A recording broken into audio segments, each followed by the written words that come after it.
Ֆիդային հողի շունչն է, որ դառնում է պայքար հանուն ազատության, հանուն ազգի և ազգային դիմագծի պահպանման։ Ողջույն սիրելի հեռուստադիտողներ, սիրելի հետևորդներ։ Հայվայբը իր բացահայտումների ճանապարհին կանգ է առել Արագածոտնի մարզի Աշնակ գյուղում, որտեղ 1980-ական թվականներին Գևորգ Չաուշի զարմիկ Գևորգ Մելքոնյանի նախաձեռնությամբ կառուցվում է Գևորգ Չաուշի թանգարանը։ Սա սոսկ թանգարան չէ, այն մշտարթում վկա է սերունդների ոգեշնչման և պատմական հիշողության համար։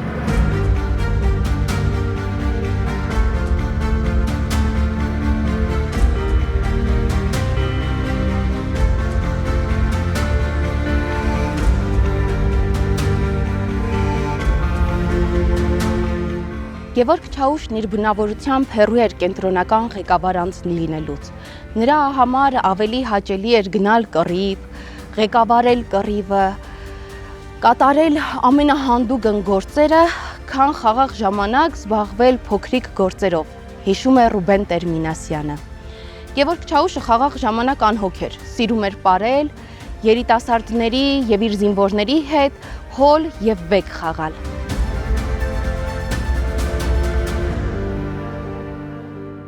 Չաուշն աչքի է ընկել իր մարտավարությամբ և կազմակերպչական ձիրքով։ Դա է վկայում Բերդակ գյուղում 4 հայդուկով բազմաթիվ թշնամու դեմ մղած մարտի տակտիկան։ Երկուսը կրակում են, երկուսը նահանջում։ Հետո տեղերով փոխվում են, մյուս երկուսն են կրակում, մյուս երկուսը նահանջում։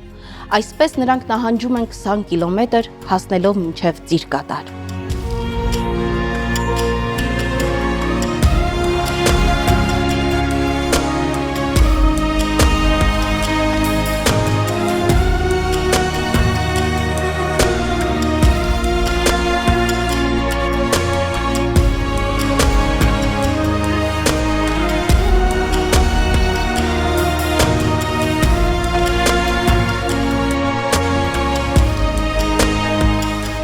Ըստ Ռուբեն Տերմինասյանի հուշերի, Գևորգ Չաուշի կռվից վերադառնալը նմանվում էր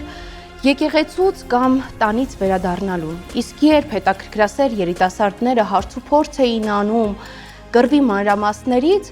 Չաուշը ուղղակի պատասխանում էր. «Գացին գիտը խարս, փիծուկ քրդեր փինու գասկրներու հետ էգան մզի պաշարեցին, մկիլը զրգինք, խլսանք, քանի մճիժումիշ,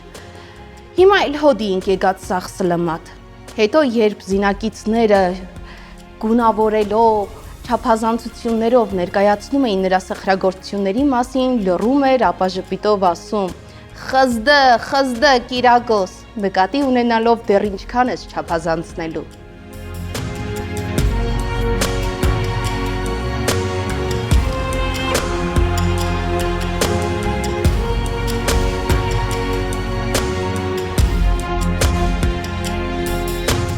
Ցուցասրահի ամենահիշարժան նմուշը Գևորգ Չաուշի տանից, հայրենի Մկտենք գյուղի տանից բերված քարն է։ Գևորգ Չաուշը միակ ֆիդային էր, ով հակառակ բոլոր ֆիդայական օրենքների ամուսնանում է։ Ամուսնության օրը ընկերները կնոջը Եղսոյին նվիրում են ատրճանակ։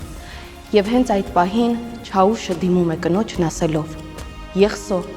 իմ ընկերների նվիրած ատրճանակն ամենաթանկ նվերն է։ Ֆիդայու զենքը քաջ ոգի է սիրում։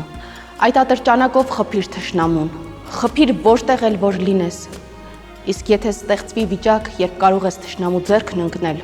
չվարանես ատրճանակի փողը քունքիդ պահել»։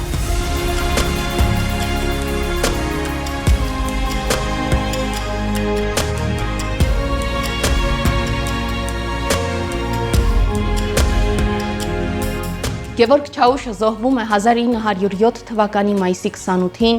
Սուլուխի կամրջի մոտ մղված մարտի ժամանակ։ Հատկանշական է այդ օրը։ Այդ դեպքից ուղիղ 11 տարի անց Գևորգների արյան շնորհիվ կերտվում է Հայաստանի անկախությունը։